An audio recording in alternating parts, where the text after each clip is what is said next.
انا ليه سافرت الامارات تاني، وكمان ان هو يوم حلو بس قفل قفله ما كنتش متوقعها ابدا.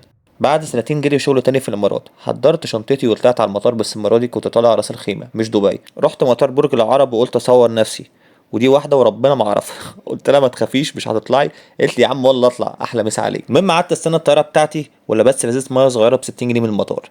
المهم الطياره جت وطلعنا، وكان عندي مشاكل في طيران بالليل، بس الحمد لله الطياره المره دي كانت خفيفه والطيار كان شاطر.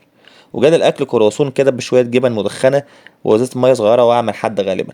بس بصراحه الكرواسون كان حلو، والحمد لله وصلنا الصبح وشكل الشروق كان حلو قوي من الطياره.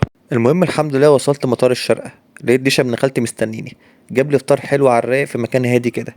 وهو الحمد لله خلصت قبل ما اغسل ايدي، وانا بيقول لي اربط حزام يا عم مش ناقص 400 درهم على الصبح. والحمد لله وصلت راس الخيمه.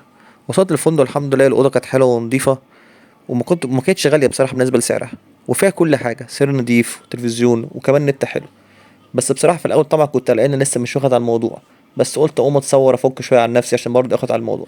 وللأسف جينا للمشكلة الكبيرة بتاعت كل فندق، ما بعرفش أنام، أفضل ألف في السرير لا واخد على المكان ولا واخد أنا فين. ولو أنت برضه بتحس نفس المشكلة دي كل ما تسافروا اكتبولي في الكومنتات. استنوا الجزء التاني. سلام.